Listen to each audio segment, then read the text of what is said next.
C'è un angolo d'Italia dove il tempo sembra rallentare, dove le colline ondeggiano come se respirassero e ogni curva rivela un piccolo capolavoro. Siamo nella Val d'Orcia, nel cuore della Toscana, ma questa volta niente agriturismi o hotel, abbiamo scelto di dormire in tenda, a contatto con la terra, con l'aria, con il silenzio. 2 giorni qui, 2 giorni per esplorare, respirare, rallentare.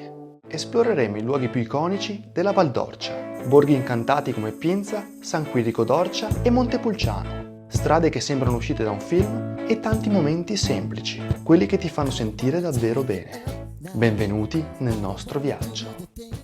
In questi 2 giorni faremo un'avventura tutta all'italiana. Esploreremo la Toscana, per la precisione la Val d'Orcia. Dopo 5 orette croccanti di macchina siamo arrivati nella prima destinazione, siamo nel paese di Montalcino e il viaggio partirà proprio dal castello di Montalcino. Entriamo subito in un'enoteca. Molto bella, carina.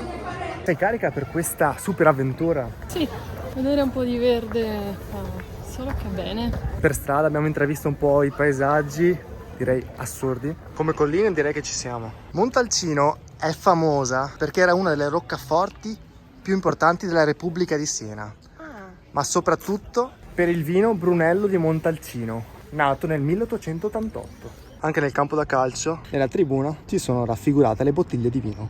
Oltre al vino, è famosa anche per il Jazz and Wine Festival, che ogni anno viene ospitato proprio qui.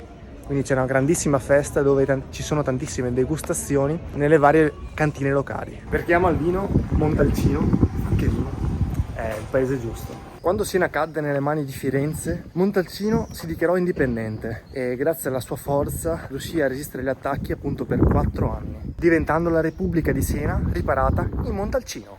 Partiamo verso la prossima destinazione. Piccolo pezzo insterrato per arrivare all'icona di questo paesaggio della Val d'Orcia. Siamo sulla via Francigena. Dove stiamo andando? Stiamo andando verso il punto, però la strada è un po' sconnessa. Speriamo di non dover guardare nessun fiume perché con una macchina così bassa non è il top. Ehi, dove vai se un cipresso non ce l'hai? No, adesso siamo in mezzo alla natura. Rumori delle scarpe e degli uccellini. Così va molto bene. Ci stiamo immergendo nella flora autoctona.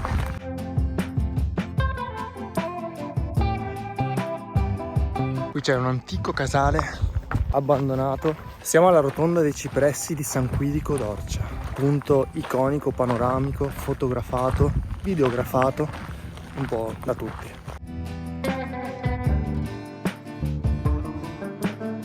Nel mezzo delle colline senesi, a sud di Siena, sono state proclamate patrimonio dell'umanità dell'UNESCO nel 2004. È una delle icone dell'Italia nel mondo, in Europa, ovunque. Questi sono i cipressi di San Quirico d'Orcia, quelli che vedete spesso nei vari social. Praticamente, alla mia sinistra c'è la rotonda dei cipressi, mentre alla mia destra abbiamo i cipressi, che in realtà non mi aspettavo fossero poco prima di una strada. Come potete vedere, le foto ingannano sempre.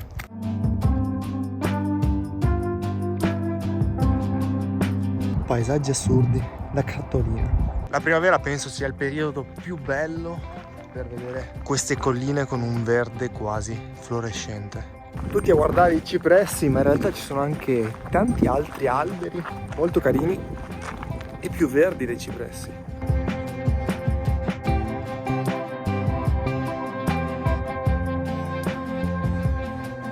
Se sapete dirmi cos'è questa cosa, scrivetemelo sotto nei commenti. Abbiamo preso un sentiero per visitare il secondo borgo, il borgo di Bagno Vignoni. Il nome deriva dalla grande vasca termale che c'è proprio in mezzo alla piazza. Le terme di Bagno Vignoni sono state utilizzate fin dall'epoca etrusca e romana, come testimoniano i reperti archeologici. La sua posizione lungo la via Francigena lo rese un luogo di passaggio per pellegrini, ma anche artisti e personaggi storici. E laggiù ci sono proprio le vasche con acqua termale. Calda. Paesaggio incredibile comunque, immerso nella natura, posto fantastico. Siamo arrivati al Parco dei Mulini. L'orario non è ideale per testare l'acqua. Tutto molto carino, però qui è troppo chiusa, troppo sporca. L'acqua è tiepidina, adesso vediamo se qua su ci sono delle piscine un po' più decenti.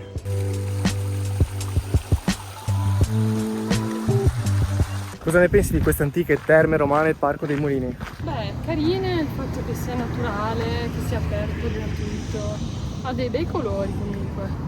Peccato che la gente è troppa. Sì, esteticamente veramente una delizia naturale, soprattutto anche il contesto delle colline, vegetazione primaverile, verdissimo. Ci sono poche piscine, c'è poco ricircolo d'acqua, l'acqua è calda, oggi è una giornata molto bella, le temperature sono alte, quindi l'ideale è passarci d'inverno dove si vede quel bel fumetto, panorama da cartolina. E sapevi questa chicca? Che queste colline che stai vedendo in realtà non sono colline naturali, perché nel Rinascimento i vari feudatari hanno proprio creato queste colline proprio per dare esteticità a tutto il posto. Arrivati al nostro alloggio, come vi ho annunciato sarà un'avventura, anche perché il nostro alloggio sarà il campeggio e la tenda. Partiamo con il montaggio.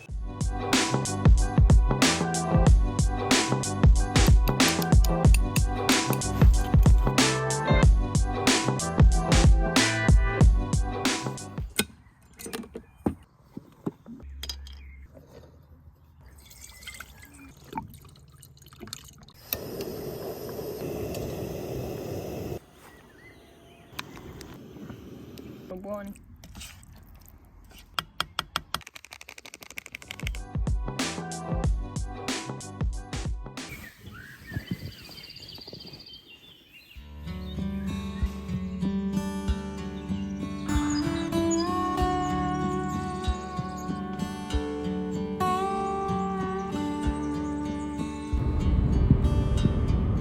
Ora siamo andati in un bar a bere un caffettino. La nottata in tenda è stata un po' freddina, devo dire la verità. C'erano sui 10 gradi, sacco a pelo. Eravamo vestiti lunghi, però c'era molta umidità, quindi l'abbiamo un po' patita. Sbalzo termico notevole perché ieri c'erano quasi 28 gradi, quindi 20 gradi di differenza. Si sono sentiti molto ma molto bene. Giorno 2 di questa avventura toscana. Adesso comincia ufficialmente il tour del secondo giorno. Adesso ripartiamo, nuova tappa. È sempre uno dei posti più conosciuti, ma qui l'hype è veramente molto alto. Speriamo di non trovare troppa gente. Intanto di fronte a me c'è un paesaggio da cartolina. Avete presente quelle foto da parati che avete nelle stanzette o trovate a scuola o in qualsiasi posto? Ecco, quello che sto vedendo è qualcosa di incredibile. Per strada abbiamo trovato un agriturismo con il viale di cipressi. Ci siamo fermati per forza. E dopo aver simulato la scena del gladiatore, nel mio caso molto rivedibile, siamo ripartiti. Direzione Bagni di San Filippo, i più conosciuti nella Val d'Orcia. C'è un forte odore di uova marce causate dal solfuro di idrogeno. È strapieno di gente, mea culpa che siamo arrivati a un orario un po' indecente. Forma pazzesca, bianca, poi sono molto grandi, quindi forse riusciamo a trovare un posticino anche per noi. Anche il colore dell'acqua è strano. Hai presente quando pitturi le pareti? Sensazione di mettere i piedi dentro la vasca dove sciacqui i pennelli dopo aver dipinto un quadro, magari di un paesaggio bianco. E l'acqua non è calda. Attenzione, l'acqua non è calda, è tiepida, non invoglia molto a fare il bagno. Siamo anche sul finale, molto probabilmente all'inizio è un po' più calda e dove c'è sole.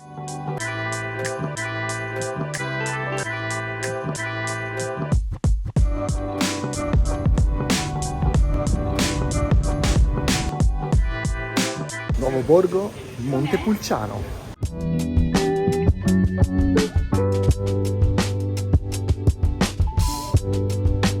È un po' tutto in salita e anche qui il vino regna sovrano. Proprio in queste vie sono state girate alcune scene di New Moon della saga di Twilight. Momento Piero Angela, ci sono dei vicoli molto interessanti. Montepulciano sorge a 600 metri di altitudine. Durante la seconda guerra mondiale le cantine sotterranee furono usate come riparo per i bombardamenti aerei. Montepulciano rispetto a Montalcino, molta più sostanza e anche molto più bella, ricca di artisti, cose artigianali e anche il panorama molto più bello. Questa è la piazza grande, la più grande di Montepulciano. Devo dire che questo borgo mi sta stupendo veramente molto perché è proprio bello. Ora siamo a San Quirico d'Orcia. Questo paesino si trova lungo la via Francigena e ora siamo negli Orti Leonini. Sono uno dei primi esempi di giardini all'italiana, con forme geometriche ben definite. E poi una pericena tradizionale, tagliere con diversi tipi di formaggi, bruschette con pecorino di Pienza fuso, affettato di cinghiale, una vera delizia. Tramonto un po' depresso tra i cipressi. Questa è la dura realtà dei tramontisti come noi. Siamo tornati al campeggio dopo la lunghissima giornata di oggi. Ora mi laverò, mi metterò a letto di nuovo nella nostra tenda e ci vediamo domani, sempre qui dalla Toscana, dalla Val d'Orcia. Giorno 3, abbiamo lasciato il campeggio, abbiamo sbaraccato tutto quanto. Ora stiamo andando a visitare un altro luogo. Ora stiamo percorrendo un sentiero molto particolare. Per gli appassionati di film, hanno girato delle scene importanti di un film. Val d'Orcia, Toscana, vi ricorda qualcosina? Il film è Il Gladiatore. Tutti i campi nel film sono gialli, sicuramente l'hanno girato in estate quando è tutto più secco. Ora siamo proprio nella primavera ed è completamente verde.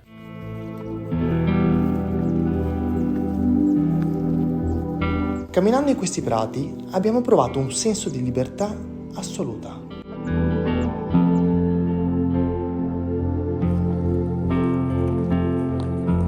Paesaggi davvero incantevoli, trasmettono proprio una sensazione di pace e tranquillità. E vicino alla strada del Gladiatore troviamo il paesino di Pienza, un altro dei borghi più famosi in assoluto qui in Val d'Orcia. Se mi chiedessi cosa mi ha stupito di più della Val d'Orcia, ti direi l'immensità dei prati nelle colline, talmente perfetti da sembrare finti.